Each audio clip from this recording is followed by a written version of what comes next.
खबरनामे के आगाज में आपको बताया कि पंजाब हुकूमत ने सियासत के लिए अखलाकियात भुला दी। पंजाब के अवाम को जाहिल करार देकर उन्हें बेवकूफ़ बनाने का मंसूबा तैयार किया गया। ये सब कुछ डेंगू से मुतालिक इजलास के मीटिंग मिनट्स में सामने आया जो समा ने हासिल कर लिए हैं। दानियाल उमर हमारे साथ मौजूद है। दानियाल, बताइएगा कि अपने ही अवाम को बेवकूफ़ बनाने के लिए इजलास में मजीद क्या क्या प्लानिंग्स की गई? देखिए, यकीनन अपनी ही अवाम को बेवकूफ़ बनाने का ये प्लान है जो कि किया गया है डेंगी इजलास के अंदर।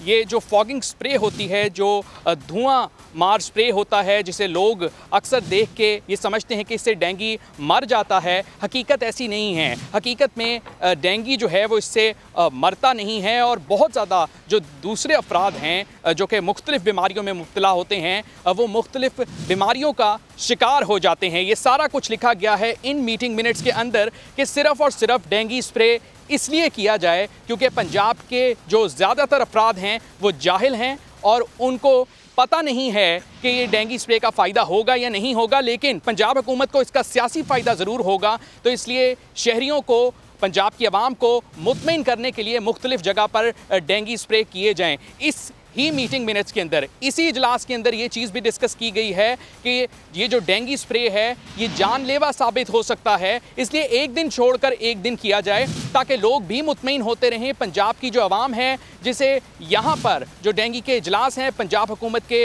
लोग हैं जो कि समझते हैं कि वो जाहिल हैं, तो उनको मज़ीद बेवकूफ़ बनाया जाए और बेवकूफ़ बना के स्प्रे करते रहा जाए ताकि ये लगे कि पंजाब हुकूमत बहुत ज़्यादा काम कर रही है। इतनी गैर संजीदगी है कि रोज़ाना की बुनियाद पर पंजाब में जो केसेस हैं उनकी तादाद में इजाफा हो रहा है। आज भी 401 केसेस वो रिपोर्ट हुए हैं जो कि टेस्ट हुए हैं केसेस, और कई ऐसे केसेस हैं जो कि रिपोर्ट ही नहीं हो रहे। इतनी बुरी तरह से पंजाब के अंदर डेंगी फैला हुआ है और पंजाब हुकूमत मुकम्मल तौर पर नाकाम नजर आती है डेंगी को काबू करने के लिए, मगर सिर्फ और सिर्फ जोर है तो अपनी सियासी पॉइंट स्कोरिंग के ऊपर, सिर्फ और सिर्फ लोगों को ये दिखाने के लिए कि हम जो है वो काम कर रहे हैं और एक ऑप्टिक्स क्रिएट किया जाए, सिर्फ और सिर्फ लोगों की आंखों के अंदर धूल जो धोकी जाए इस डेंगी स्प्रे करके कि बहुत ज़्यादा जो है वो पंजाब हुकूमत काम कर रही है। पाकिस्तान तहरीक इंसाफ के जितने भी वुज़रा हैं, सेहत के ख़ास तौर पे वुज़रा हैं, कई बार ऐसा हुआ है कि यास्मीन राशिद तो खुद लाहौरियों को जो है वो जाहिल कहती रही हैं और ये उस चीज़ की अक्कास है ये मीटिंग। तो दानियाल, आपसे ये भी जानना चाहेंगे, तो ये स्प्रे मुहिम कब से शुरू होने जा रही है? फिर ये स्प्रे मुहिम शुरू करने के लिए जो पंजाब हुकूमत है, महकमा सेहत पंजाब है, उन्होंने तमाम डिस्ट्रिक्ट हेल्थ अथॉरिटीज़ को अहकामात जारी कर दिए गए हैं और अहकामात जारी होने के बाद अब मुख्तलिफ मुकामात के ऊपर जो है वो इस स्प्रे मुहिम का आगाज़ भी कर दिया गया है।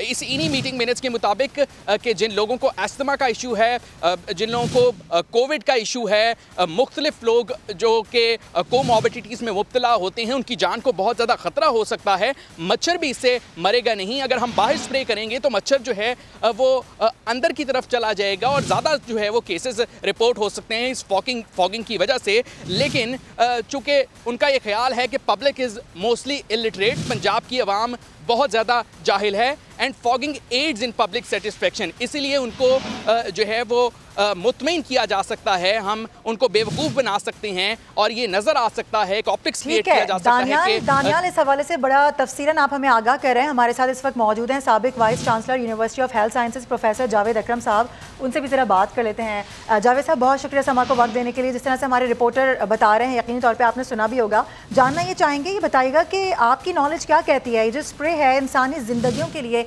ये कितना ख़तरनाक है? बहुत शुक्रिया जी। देखें, कोई भी दवाई जो है अगर उसका गलत इस्तेमाल होगा और बेजा इस्तेमाल होगा तो वो ज़ाहिर इंसानी ज़िंदगियों के लिए ख़तरनाक हो सकता है।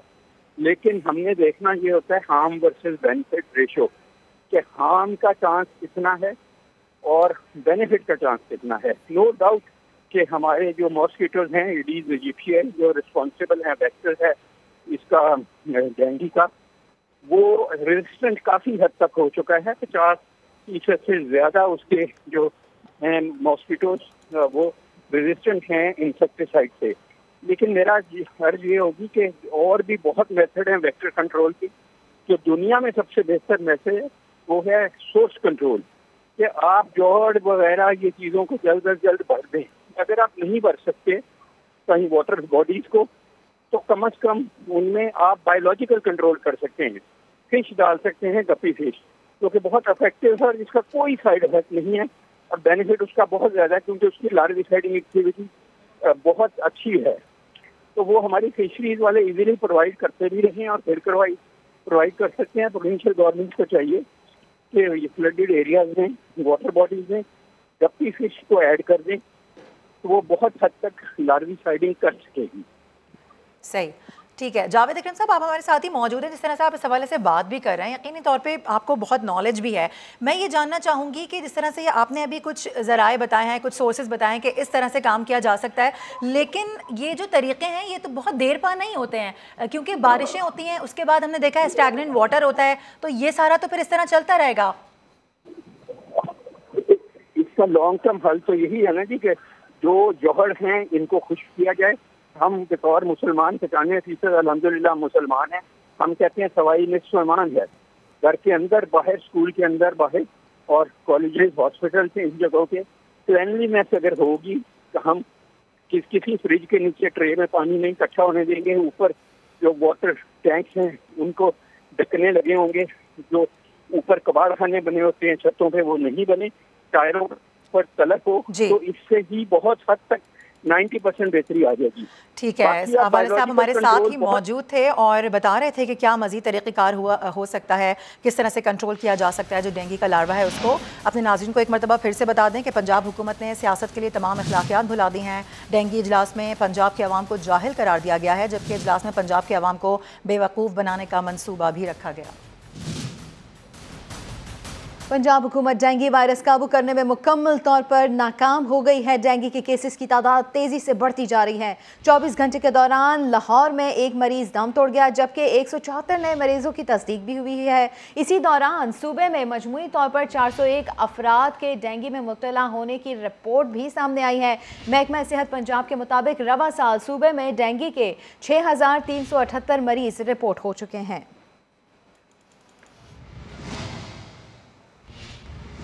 एक और अहम खबर, आबादी के लिहाज से मुल्क के सबसे बड़े सूबे पंजाब का वज़ीर आला कौन है, परवेज़ इलाही या मोनिस इलाही?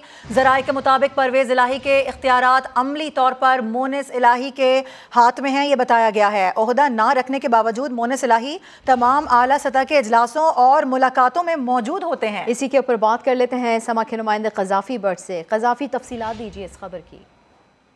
बिल्कुल जी, वजीर आला का फैसला ये होना है कि परवेज इलाही है या मोनिस इलाही, क्योंकि इस वक्त जो सूरत हाल चल रही है, अमली तौर पर जो तमाम मीटिंग्स हैं और जो लोगों के साथ मुलाकातें हैं वो चौधरी परवेज इलाही के साहबजादे मोनिस इलाही कर रहे हैं। हालांकि उनके पास हुकूमत के अंदर किसी किस्म का कोई ओहदा भी नहीं है कि वो इन मीटिंग्स को चेयर कर सके। तमाम अहकामात भी जो है उनकी जानिब से दिए जा रहे हैं और इस हवाले से ब्यूरोक्रेसी के अंदर खासी तजब्जुब का शिकार है कि वो किसकी बात माने, क्योंकि जितनी भी मीटिंग्स हो रही हैं उसके अंदर अहकामात मोनिस इलाही की जानिब से दिए जाते हैं और जितनी भी हाई प्रोफाइल शख्सियात मुलाकात के लिए आती हैं मोनिस इलाही उन तमाम में मौजूद होते हैं। ठीक है, बहुत शुक्रिया क़ज़ाफ़ी, अपडेट किया आपने।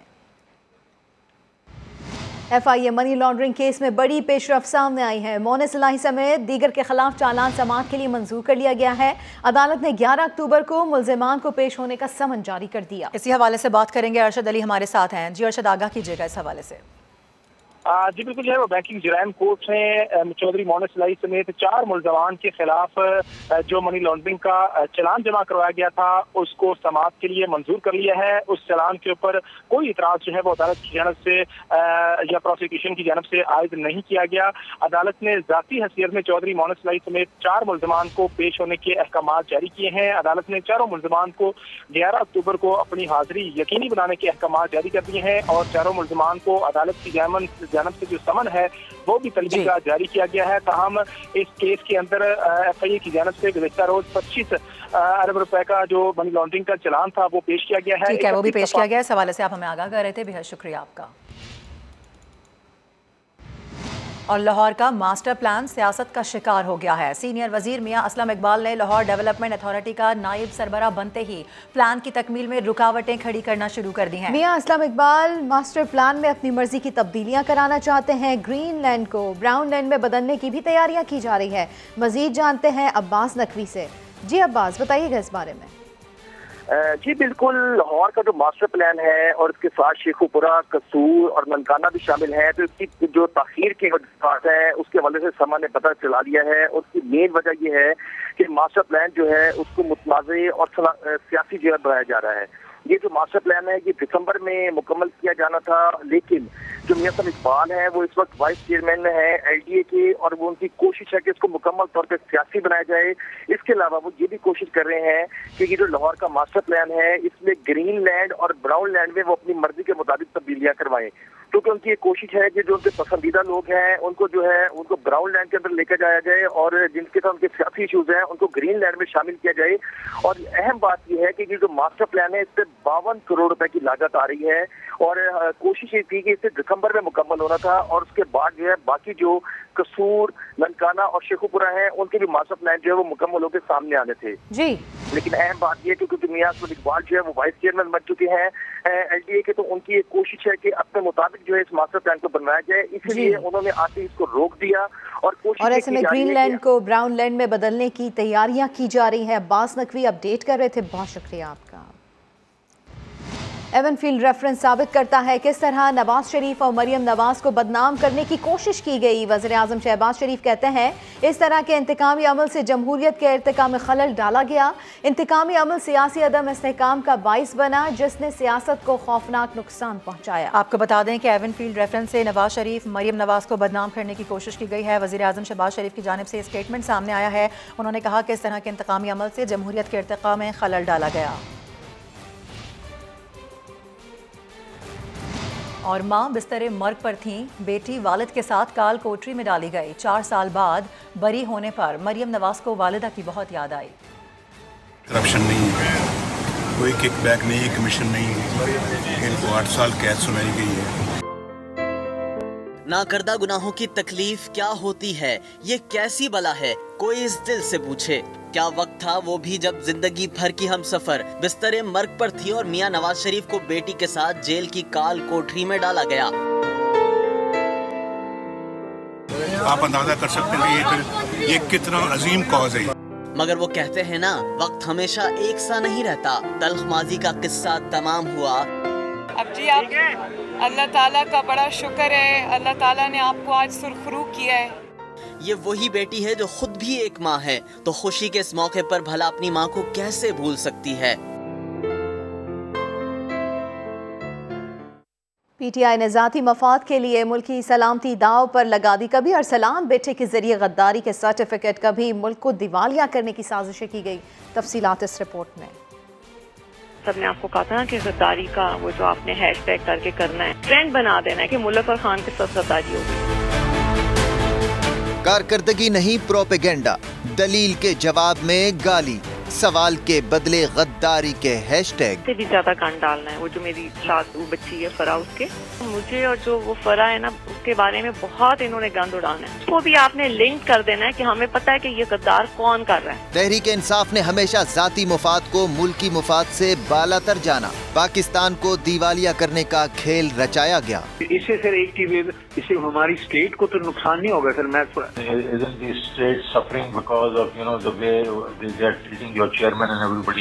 इक्तिदार की हवस में अंधे होकर पाकिस्तान को सिफारती तौर पर तन्हा करने की साजिश की गई। अच्छा, अब हमने सिर्फ खेलना, नाम नहीं लेना, बस सिर्फ खेलना है इसके ऊपर। तहरीक इंसाफ की सियासत को देखकर किसी ने सच ही कहा था। थोड़ी सी शर्म होनी चाहिए, थोड़ी सी हया होनी चाहिए। और इमरान खान बचपन से खिलाड़ी हैं। पहले गेंद बल्ले से खेलते थे, अब मुल्क के मुस्तकबिल से खेल रहे हैं। बस सिर्फ खेलना है इसके ऊपर। इन चोरों के खिलाफ मैंने अब जहाद डिक्लेयर किया है। बस सिर्फ खेलना है इसके ऊपर।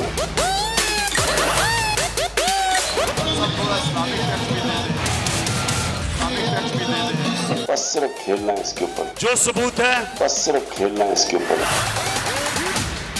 हर चीज को मैं जाहिर कर रहा हूँ। बस सिर्फ खेलना है इसके ऊपर। खामोशी, मैंने खेला ही नहीं अभी। मुस्लिम लीग नून की नायब सदर मरियम नवाज ने ऑडियो लीक मामले पर पीटीआई सरबराह इमरान खान को गिरफ्तार करने और तहकीकात के लिए मुश्तरका तफ्तीशी टीम बनाने का मुतालबा कर दिया। उनका कहना है कि इमरान खान किसी का लाडला होगा, हमारा नहीं। फितने से मुल्क को बचाना हमारा फर्ज है। साजिशी से इस मुल्क को बचाना हमारा फर्ज है। ये फर्ज हम पूरी कुव्वत से अदा करें। इस किस्म के शवाहिद आ चुके हैं, उनको गिरफ्तार करके बंद करना चाहिए। किसी का लाडला अगर होगा तो होता रहे, हमारा लाडला वो बिल्कुल भी नहीं। अब उसको कानून का सामना करना पड़ेगा। जिस तरह पनामा में JIT ने रोज की बुनियाद पर काम किया था, इसी तरह हाई पावर JIT बनाई जाए जिसके अंदर हुकूमत के वज़रा हों, ISI के मेंबर्स हों, जिसके अंदर IB के मेंबर्स हों, इमरान खान, आजम खान, शाह महमूद कुरैशी साहब सफीर थे उस वक्त के, इन सब को बुला के इनसे इन्वेस्टिगेशन की जाए। और अगर हम ये सब नहीं कर सकते तो फिर हमें सबको ना आंखें बंद करके घर जाके कंबल लेके सो जाना चाहिए। खेल खेल में वो मुल्क से खेल गया और लोग तमाशा देखते रहे। जालसाजी की बेस पर अफवाज पाकिस्तान में फूट डालने की कोशिश करता रहा, उसी जालसाजी की बुनियाद पर वो ये सब करता रहा। सब इदारे और हम सब बैठकर हुकूमत समेत ये सब तमाशा देखते रहे। ये है कौन जिसको इतनी खुली छुट्टी मिली हुई है? शर्म इमरान खान को आनी चाहिए, क्योंकि मेरे दामाद की जो मशीनरी आई थी वो इमरान खान के दौर में आई थी जब वो प्राइम मिनिस्टर थे। 5 में से 4 ऑडियो सारी मेरे बारे में आई। मुझे ये पता है कि ये कहाँ से हो रहा है। और अब आपको ये बताएं कि साबिक वज़ीर आज़म शाहिद खाकान अब्बासी का कहना है कि अमरीकी मरासले का मामला आवाम की अदालत में रखना चाहिए। कराची में गुफ्तगू करते हुए मरासले की तहकीकात से मुतालिक सवाल पर नून लीगी रहनुमा ने कहा कि सियासी फ़ायदा उठाने के लिए एक झूठी साजिश घड़ी गई, जिसका फैसला आवाम की अदालत में होना चाहिए। पर ये साइफर की बात है, ये मामलात अवाम के सामने रखने पड़ते हैं, अवाम की अदालत में रखने पड़ते हैं। ये ख़ुद आपके सामने इस मुल्क का वज़ीर आज़म, उसका सेक्रेटरी जो आला तरीन सरकारी अफसर होता है, मिलकर एक मनसूबबंदी कर रहे हैं कि हम एक साजिश अवाम के सामने रखते हैं, उसको फैब्रिकेट करते हैं, झूठी साजिश बनाते हैं, अवाम के सामने रखते हैं कि हमें उससे कोई सियासी फ़ायदा हासिल हो जाए। तो इस किस्म का शख्स जब मुल्क में हुकूमत कर रहा हो तो फिर जो हुकूमत के साथ हुआ है वो आपके सामने है। तो आज ये पाकिस्तान के अवाम का फ़ैसला है, पाकिस्तान के अवाम की अदालत में, कि वो इमरान खान की हकीकत को देख लें। पाक अमरीका ताल्लुकात के 75 साल मुकम्मल होने पर अमरीकी सिफारत खाने में तकरीब हुई। वज़ीर आज़म शहबाज शरीफ ने वाज़े कर दिया कि पाक अमरीका ताल्लुकात को अफगानिस्तान या चीन के तनाजुर में नहीं देखा जा सकता। माजी को भुलाकर संजीदा मुज़ाकरात के ज़रिए आगे बढ़ा जा सकता है। आलमी बरादरी बदतरीन कुदरती आफत में पाकिस्तान का साथ ना छोड़े। पाकिस्तान को पैसे नहीं, रिलीफ और इंफ्रास्ट्रक्चर की बहाली के लिए फंड्स और मराद की ज़रूरत है। पाक अमरीका दोस्ती के 75 साल, वजीर आजम शहबाज शरीफ का बड़ा बयान। अमरीकी सिफारत खाने में तकरीब से खिताब में वजीर आजम ने वाज़े कर दिया कि बाहमी एतमाद और हम आहंगी की बुनियाद पर दोबारा पाक अमरीका ताल्लुकात को इस्तेवार करना चाहते हैं। Let me say very sincerely and honestly that we really want to build and reset these relations back to normal and friendly relations based on trust, respect and mutual understanding. Our relations should not be seen through the prism of Afghanistan or through the lens of China.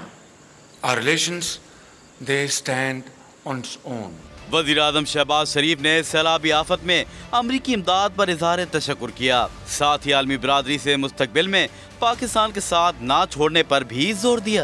United States is our biggest trading partner.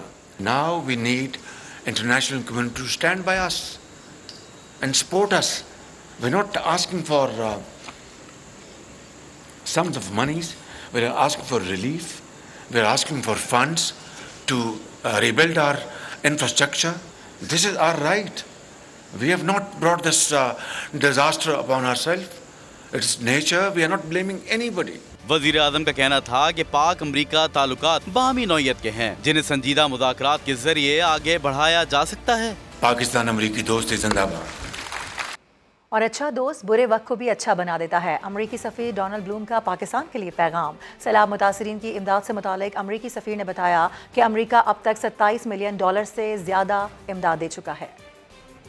Thus far, they've donated over $27 million and contributed food, medicine and other relief supplies to the people of Pakistan. we're doing what friends and partners do, support each other when it's needed most. Acha dost bure waqt kobi, acha bana deta hai.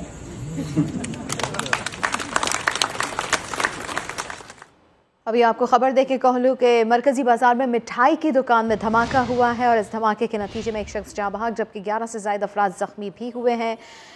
MSDHQ के मुताबिक दौरान इलाज एक ज़ख्मी दम तोड़ गया है। डिस्ट्रिक्ट हेडक्वार्टर अस्पताल यहाँ पर एमरजेंसी नाफिज कर दी गई है। तो कहलूँ यहाँ पर मरकजी बाजार में मिठाई की दुकान में धमाका हुआ है। 12 से ज़ायद शहरी ज़ख्मी हुए हैं जिन्हें अस्पताल मुंतकिल कर दिया गया है। MSDHQ के मुताबिक दौरान इलाज एक ज़ख्मी दम तोड़ गया है।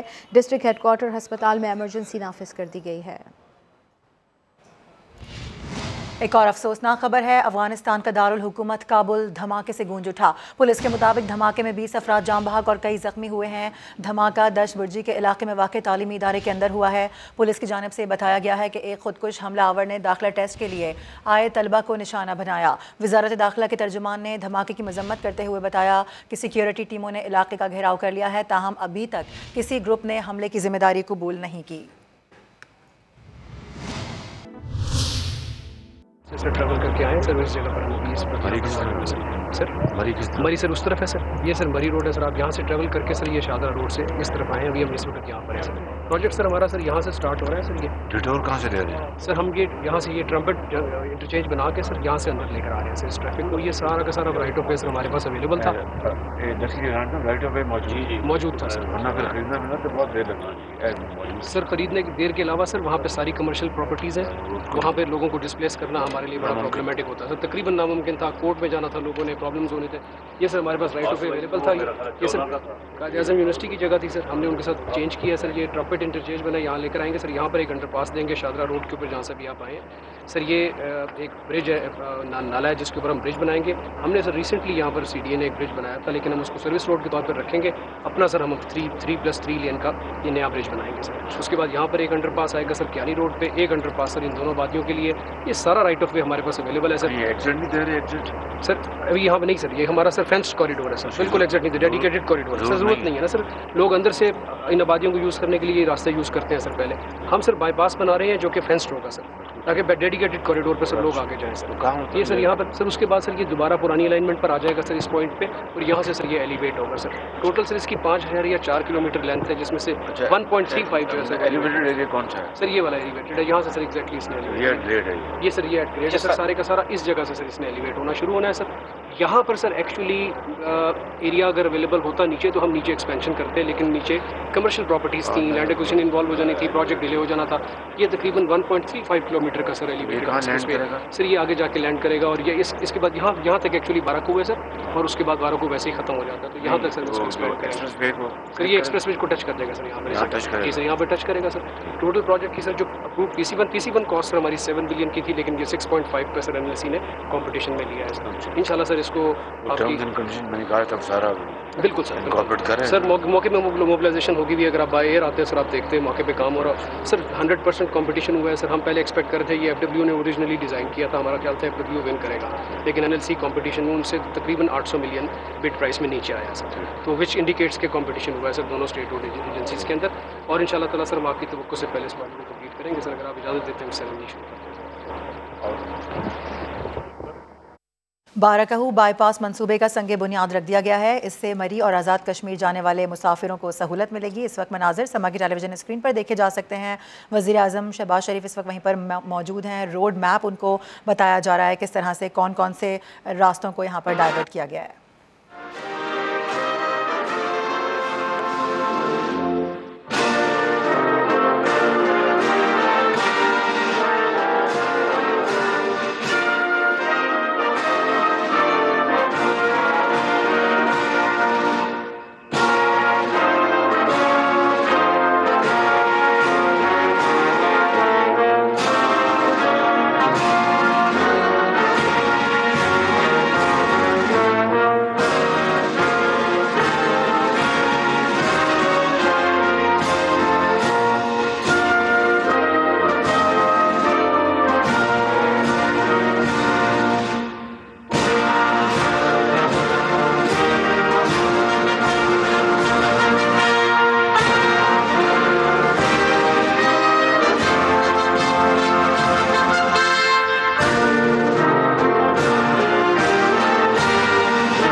4 माह की रिकॉर्ड मुद्दत में ये मंसूबा पूरा किया जाएगा। मरी और आज़ाद कश्मीर जाने वाले मुसाफिर इससे मुस्तफ़ीद हो सकेंगे। आपको ये बता दें कि मंसूबे से बाराकाहू शहर में ट्रैफिक का रश कम हो जाएगा। ब्रीफिंग दी गई है वज़ीर आज़म शहबाज शरीफ को। Now let's attentively and respectfully listen to the recitation of Holy Quran.